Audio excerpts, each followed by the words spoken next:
अस्सलाम वालेकुम व्यूअर्स, उम्मीद है आप सब खैरियत से होंगे। आज का हमारा उन्वान है उर्दू ग्रामर में तलफ़्फ़ुज़।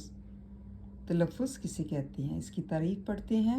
तलफ़्फ़ुज़ के मायने हैं अल्फाज को ज़ेर ज़बर और पेश के लिहाज से सही तरह अदा करना। इसीलिए अल्फाज का सही तलफ़्फ़ुज़ सीखने के लिए हरकत से वाक़फ़ियत ज़रूरी है।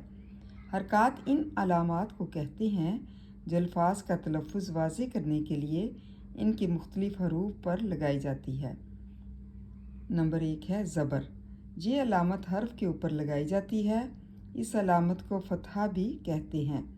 जिस हरफ पर यह अलामत होगी वो मफ्तू कहलाएगा। मसलन तलफ़्फ़ुज़ के अल्फाज में ते और लाम दोनों मफ्तू हैं, या अमल में ऐन और मीम दोनों मफ्तू हैं। मतलब तलफ़्फ़ुज़ के क्या मायने हैं? अल्फाज को ज़ेर ज़बर और पेश के लिहाज से सही तरह अदा करने का तलफ़्फ़ुज़ कहते हैं। इसीलिए अल्फाज का जो सही तलफ़्फ़ुज़ होता है उसके सीखने के लिए हरकत जो दी जाती हैं उनसे वाक़फ़ियत ज़रूरी है। हरकत इन अलामात को कहते हैं जो अल्फाज का तलफ़्फ़ुज़ वाज़े करने के लिए, मतलब उसकी वजाहत करने के लिए उनके मुख्तलिफ़ हरूफ पर लगाई जाती हैं। ज़बर है, ये भी एक अलामत है। ये अलामत हरफ के ऊपर लगाई जाती है। इस अलामत को फ़तहा भी कहते हैं, और जिस हरफ पर यह अलामत होगी वो मफ्तू कहलाएगा। मसलन तलफ़्फ़ुज़ के अल्फाज में ते और लाम दोनों मफ्तू कहलाते हैं। मतलब ग्रामर की ज़बान में ये क्या है, ते और लाम दोनों मफ्तू हैं, या अमल में ऐन और मीम दोनों मफ्तू हैं। ऐन और मीम क्या हैं? दोनों मफ्तू हैं।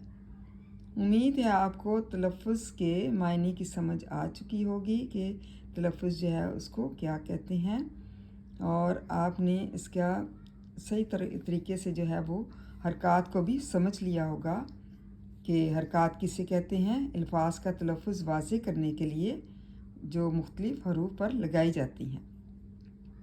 और ज़बर क्या है? ये भी क्या है, एक अलामत है और हर्फ के ऊपर लगाई जाती है। इसमें एक तो फ़तह होता है और दूसरा मफ्तू। उम्मीद है आपको अच्छी तरह समझ आ गई होगी। इसको याद करें। थैंक यू एंड जज़ाकल्लाह खैर।